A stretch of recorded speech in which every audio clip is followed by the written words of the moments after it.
Eh bien, bonjour à toutes et à tous. Merci d'avoir choisi notre atelier. On va parler aujourd'hui du BIM infrastructure. Alors, je me présente, je suis Benjamin Lerrer, je suis BIM manager spécialisé justement dans l'infrastructure. Et aujourd'hui, on va parler du flux de données collaboratif dans le BIM infrastructure. Alors, avant de commencer, on va parler un petit peu du BIM infrastructure, parce qu'il y a quand même quelques différences notables par rapport au BIM plus classique qui concerne le bâtiment. Parce que oui, le BIM et les infrastructures, c'est du BIM, ça c'est normal, mais pas que du BIM. Alors, on va s'expliquer un petit peu. Le BIM, Building Information Modeling, je ne vais pas vous le présenter en détail, c'est le processus de travail et d'échange autour de la base de données collaborative, enfin, si possible collaborative.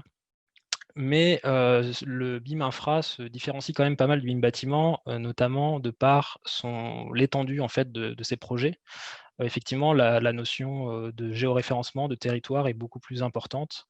On va peut-être aussi avoir beaucoup moins d'objets, en termes de nombre d'objets que dans des maquettes ou dans du BIM, bâtiment. Par contre, ces objets vont être, beaucoup plus grands, beaucoup plus parfois plus complexes en termes de géométrie et surtout, à l'échelle du territoire, quand on parle d'une route ou d'un chemin de fer, d'une voie ferroviaire, on va être sur des étendues, territoriales très grandes et c'est là où en fait, où le BIM infra va avoir un peu une sorte de convergence ou d'hybridation avec aussi les systèmes d'information géographique, que certains d'entre vous doivent connaître, donc les SIG, qui sont des systèmes d'information aussi sous forme de base de données. Donc il y a déjà des similitudes, avec le BIM, même si classiquement, effectivement, les SIG sont plutôt, visualisés sous forme de 2D. Mais voilà, les SIG, c'est vraiment la base de données, qui est utilisée beaucoup à l'échelle des territoires. Donc sur le BIM infrastructure, on va se retrouver un petit peu entre ces 2 mondes-là, du BIM et du SIG. Alors, quel flux de données possible pour le BIM infra? Et ben, c'est ce qu'on va voir, plus en détail dans la deuxième partie, après cette petite introduction et on va regarder tout de suite ensemble un processus qui va aller, du bureau jusqu'au terrain, de la partie vraiment pré-étude jusqu'à la partie, ben, construction du projet sur le chantier. Donc, je vais vous présenter le flux de données. Alors, on a pris comme exemple pour ce flux de données, un projet qui existe déjà, qui est le viaduc de Nantua sur l'A40. Et en fait, on est parti de zéro, comme si on allait reproduire ce viaduc. Vous verrez, c'est un petit exemple vraiment de A à Z, jusqu'à la partie réalisation sur le chantier. Et donc, j'ai lancé une petite vidéo que je vais pouvoir vous commenter en direct, avec tout un tas de petits outils qu'on utilise. Donc, le premier utilisé, c'est Quadri. Donc, Quadri, c'est vraiment la base de données centrale qui va nous servir tout au long du projet et qui va permettre de concaténer, de collaborer autour de tous les objets de nos maquettes, que ce soit graphiques ou information. Donc, début du projet, on n'a pas grand-chose. On a un MNT avec le terrain et on a un certain nombre de contraintes. Euh, donc, ces contraintes et ce MNT, on les a mis dans Quadri. On va les envoyer vers un logiciel qui s'appelle Quantum, qui va nous permettre en fait de nous aider à choisir le meilleur tracé possible. C'est un logiciel qui utilise l'intelligence artificielle pour faire des itérations de tracés et trouver le meilleur tracé possible en fonction de contraintes. Donc là, on peut voir qu'on a inséré nos contraintes, notre MNT. Donc on a des contraintes des zones d'eau, par exemple, en bleu, des zones de ville en rouge qu'on ne peut pas traverser.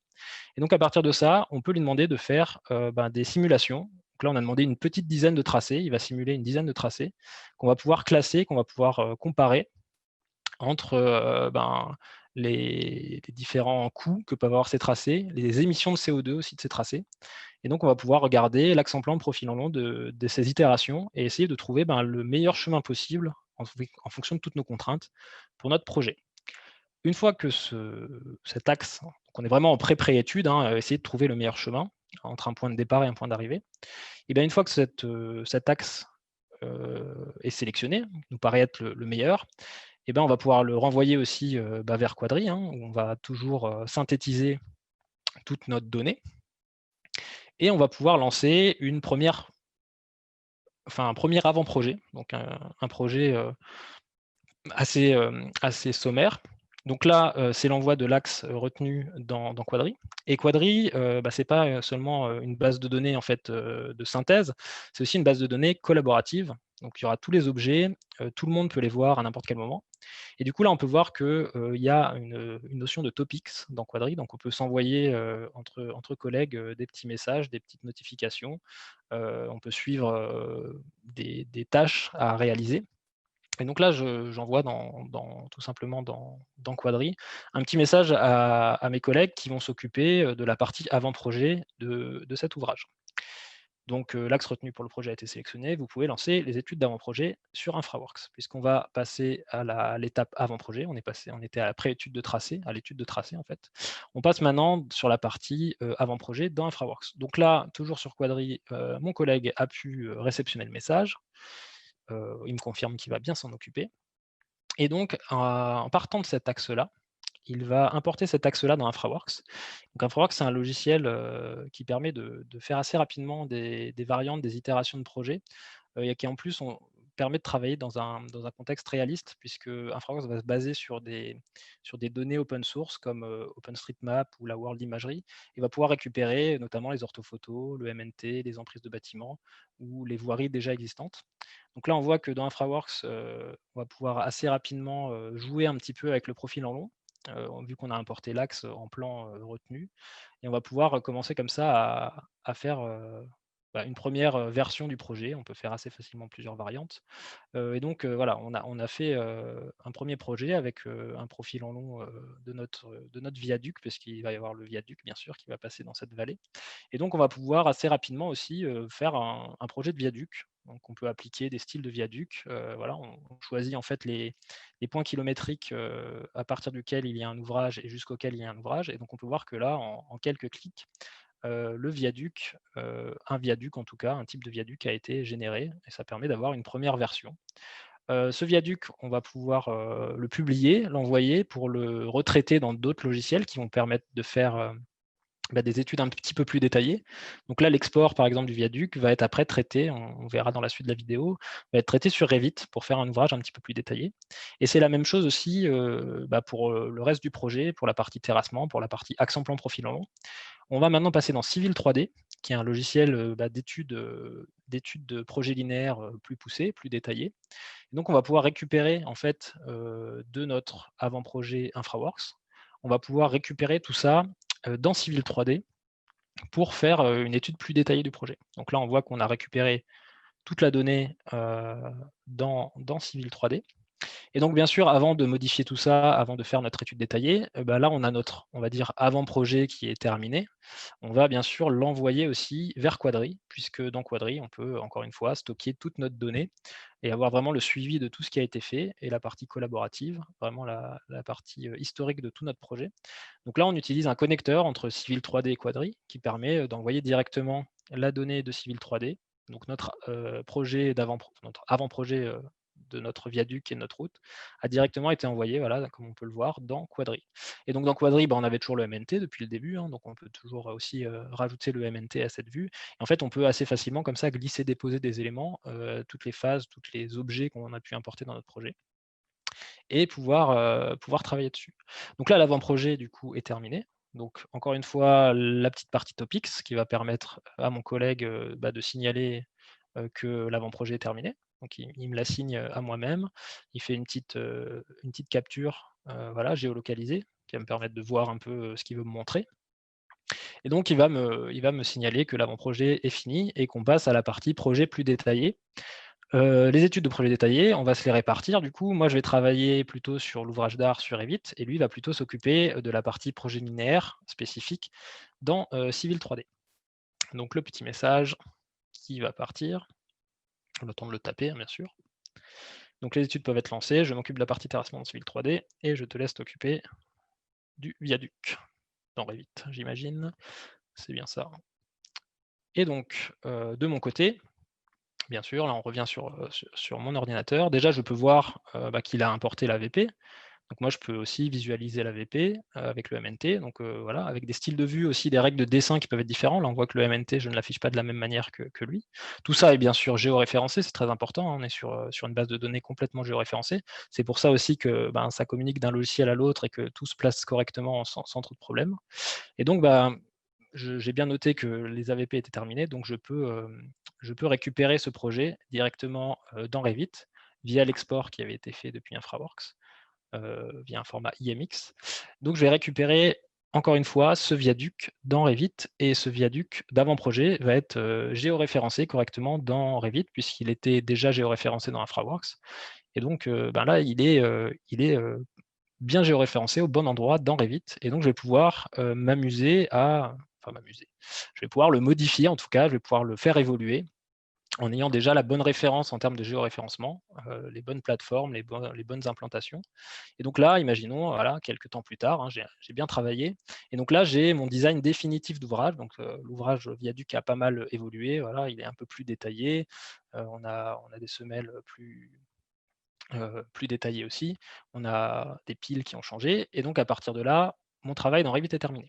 En parallèle, mon collègue travaille dans Civil 3D sur la partie terrassement. Alors déjà, sur la partie terrassement, il va avoir des chaussées aussi à déterminer. Et donc là, il y a un petit outil qu'on a développé avec Lafarge, qui est Oris, qui va permettre en fait de dimensionner nos chaussées. Donc là, on a donné un certain nombre de contraintes, de contraintes de circulation, de contraintes de dimensionnement de chaussées. Et donc, grâce au catalogue 98, on va avoir les différents types de chaussées qui sont adaptés à ces contraintes. On va pouvoir sélectionner celles qui nous intéressent le plus. Et en fait, ce qui est intéressant, c'est que grâce à la géolocalisation, encore une fois, de notre ouvrage, les bases de données en fait, de Lafarge vont pouvoir déterminer quelles sont les chaussées les plus intéressantes en termes déjà financiers, économiques, et en termes d'émissions de CO2. Parce que ces bases de données en fait, contiennent les carrières d'approvisionnement de matériaux qui se trouvent autour du chantier. Et donc, plus une carrière est proche, on aura par exemple de la GB3 ou de la SC3 plus facilement près du chantier. Donc, c'est cette structure-là qui va être plus performante en termes de coûts et en termes d'émissions de CO2. On peut bien sûr exporter tout ça après sous forme de petits rapports PDF. Et donc ça va nous permettre de déterminer quelle structure de chaussée on va utiliser. Et donc ça va nous permettre de personnaliser en fait notre profil type qu'on va appliquer sur notre projet routier. Par exemple, là dans Subassembly Composer, qui est le logiciel lié à Civil 3D qui va nous permettre de faire des profils en travers spécifiques, des profils types spécifiques pour appliquer sur notre chaussée. Donc, l'étude de ce projet linéaire et de ces terrassements en fait, suit son cours. Donc là, c'est mon collègue qui, dans Civil 3D, va importer le fameux profil qu'il a fait à partir des données recommandées par Oris, des couches de structure recommandées par Oris. Et donc, il va appliquer tout ça et faire son projet 3D. Donc, il va avoir le projet 3D avec toutes les couches de matériaux. Il va pouvoir faire tous ces calculs de volume, toutes ces quantités liées à ce projet-là. Voilà, il applique différents profils, bien sûr, en fonction des zones du projet. Il ne va pas appliquer le même profil type sur la zone de viaduc que sur la zone où il y a des terrassements. Et une fois qu'il a appliqué tout ça, le projet 3D va être généré. Donc là, on va pouvoir apercevoir le projet. Donc là, on est sur le projet détaillé de la zone de viaduc et de la zone terrassée sur Civil 3D. Encore une fois, on va utiliser le connecteur entre Quadri et Civil 3D pour tout agréger dans notre gestionnaire de modèles qui est Quadri. Donc on va envoyer ce projet détaillé.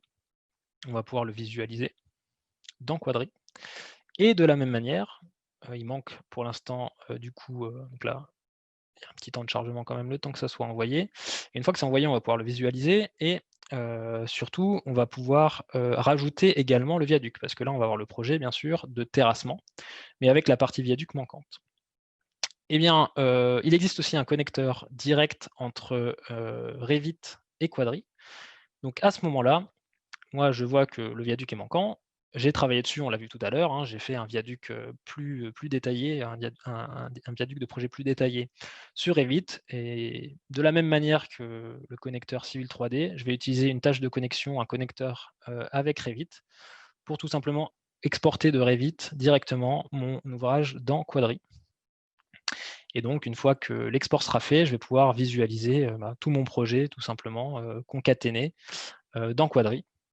Sur cette plateforme collaborative où je peux échanger en plus avec les collègues et suivre un peu l'avancée du projet. Donc là, on est sur la partie études, mais ça ne s'arrête pas là. Alors, on va passer sur un autre projet, pour exemple, mais on va pouvoir faire aussi du lien directement avec les machines. Donc, le premier exemple, j'ai une surface de projet, donc ça, c'est mon projet en fait que je veux réaliser, qui est dans Quadri. Quadri a aussi un connecteur avec un logiciel qui s'appelle Trimble Business Center, qui est le logiciel de Trimble qui va faire le lien directement avec les appareils de topographie et les machines. Donc déjà, je vais pouvoir récupérer facilement cette surface de projet dans Trimble Business Center et je vais pouvoir, grâce à Trimble Business Center, facilement envoyer ces informations à mes appareils de topographie, à mes tablettes connectées ou à mes machines aussi qui sont équipées de GPS. Donc on a l'exemple d'un terrassement, d'une voirie aussi. Grâce à des utilitaires comme Works Manager ou WorksOS. Alors Works Manager dans ce cas-là. Alors là, on a Siteworks qui permet de visualiser sur le terrain, notamment pour les topos. Et il existe la même chose qui s'appelle Earthworks pour la partie machine, qui permet aux conducteurs d'engins de visualiser les données sur le chantier.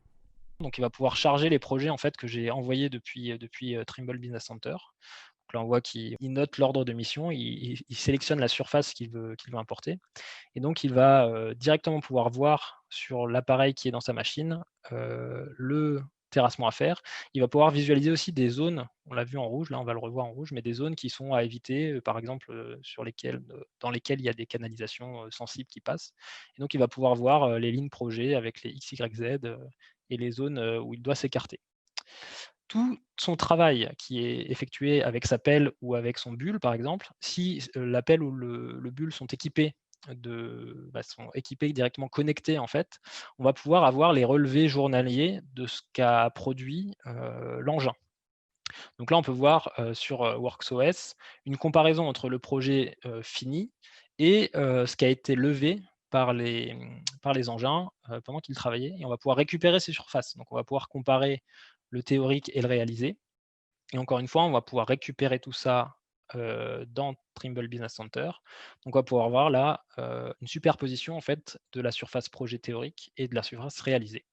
Et comme il existe un connecteur entre TBC et Quadri, et que ce connecteur fonctionne dans les deux sens, on va pouvoir aussi récupérer dans Quadri, qui est notre plateforme de gestion de modèles collaborative, on va pouvoir récupérer les réalisés au quotidien ou toutes les semaines de nos engins.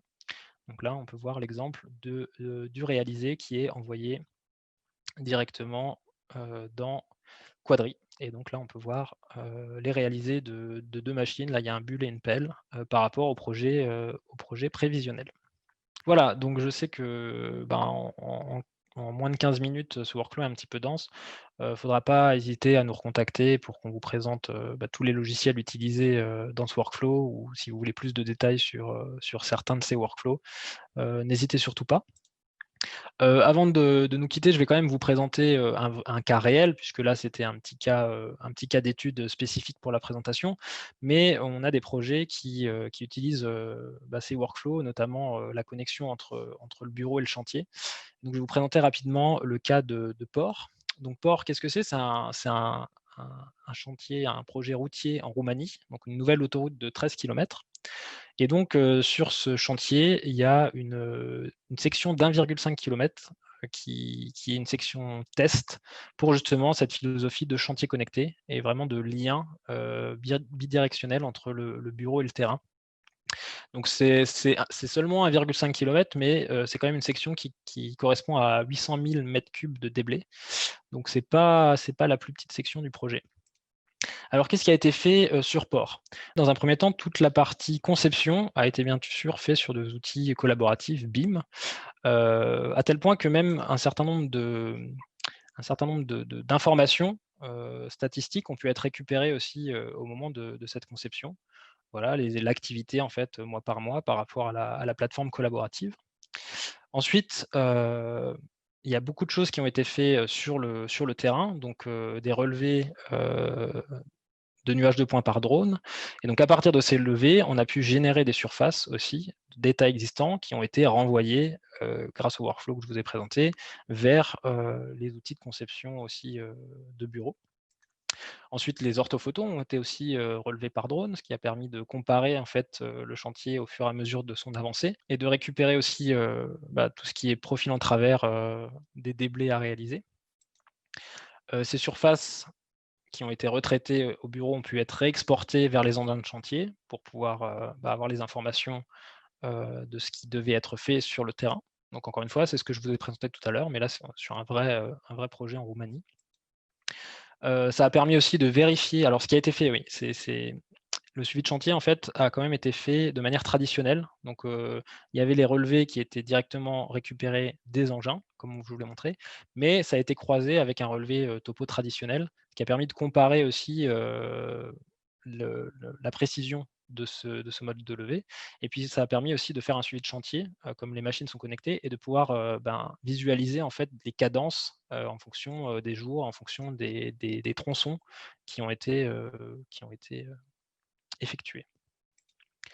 On arrive au bout de cette présentation. Donc je vais vous laisser avec une petite vidéo, time lapse, du chantier de port justement avec, voilà le suivi du chantier par un levé drone, avec les différentes dates pour voir un peu l'avancée du chantier. Je vous remercie d'avoir participé à cet atelier. N'hésitez surtout pas à nous contacter si vous avez des questions. On a aussi des webinaires qui sont sur notre, page YouTube, notamment sur, Quadri, dont j'ai parlé, ou sur Auris. Donc n'hésitez pas à visiter la page YouTube d'Arcan Systems et je vous souhaite une bonne journée et à bientôt. Au revoir.